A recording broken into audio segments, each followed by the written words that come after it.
సెలబ్రిటీస్‌కి betting కేస్‌లో ED నోటీసులు ఇవ్వటం జరిగింది. విచారణకు కూడా అటెండ్ అవ్వమని చెప్పటం జరిగింది అని తెలుస్తోంది. దీనిపైన మీకున్న సమాచారం ఎంత? అసలు ఏదైనా వీటి వల్ల ఏదైనా ఉపయోగం ఉందా? అంటే కొంచెం సీరియస్‌గా ఉంది తెలంగాణ గవర్నమెంట్ అనేది మనకి మరోసారి ప్రూవ్ అయింది.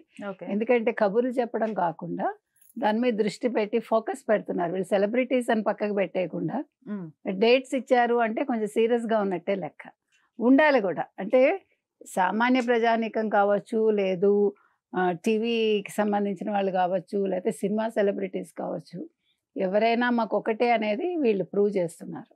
ఎందుకంటే రేవంత్ రెడ్డి గారు కూడా చాలా కీన్‌గా ఉన్నారు కదా! హ్మ్. అంటే ఆయన మంచి పరిపాలన అందించాలని ఒక లక్ష్యంతో ముందుకెళ్తున్నారు కంపారిటివ్‌గా. మనం బీఆర్ఎస్ హయాంలో చూసుకుంటే 10 ఏళ్ళు మనకసలు ఇట్లాంటి విషయాల్లో వాళ్ళేవి పట్టించుకున్నట్టు మనకు తెలీదు. మీకు గుర్తుంటే కనుకైతే మాదక ద్రవ్యాల కేసులో ఓకే.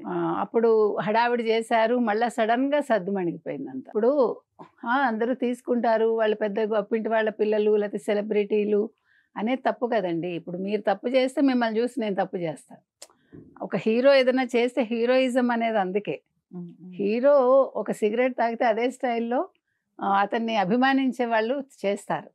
కాబట్టి కొన్ని విషయాల్లో అందులో ఇప్పుడు ప్రెజెంట్ ఏమైందంటే మీరు అడగొచ్చు ఏవండీ గతంలో లేదా అని. గతంలో కూడా ఉన్నా కూడా ఇప్పుడు మనకి సోషల్ మీడియా వల్ల దీని ఇంపాక్ట్ ఇంకా ఎక్కువుంటుంది. కాబట్టి ఇప్పుడు మీరు బెట్టింగ్ యాప్సే తీసుకోండి. మొన్నను ఒక చిన్న పాపని చంపేసింది పిన్ని. హ్మ్. సొంత పిన్ని. హ్మ్. ఎందుకు చంపింది? ఒకటి జెలసీ, 2 ఆవిడ బెట్టింగ్ యాప్స్‌లో డబ్బులు పోగొట్టుకుంది. భర్త దుబాయ్‌లో ఉంటాడు. బావగారు దుబాయ్‌లో ఉంటారు. తన అక్క అంటే తోటికోడలో మరి అక్కో, అక్క పిల్లని చంపేసింది. హ్మ్. అది ఎంత దారుణం అది. అంటే మనిషి ఎక్కడికెళ్తున్నాడు? ఈ బెట్టింగ్ యాప్స్ వల్ల జరుగుతున్న అనర్థాలు చాలా ఉన్నాయి. చిన్న చిన్న పిల్లలు చచ్చిపోవటం, లేతే తల్లిదండ్రులు మొత్తం ఇళ్ళమ్మేసుకుని, వాకిళ్ళమ్మేసుకుని, ఆస్తులమ్మేసుకుని ఇచ్చినా గూడా ఇంకా సరిపోకపోవటం.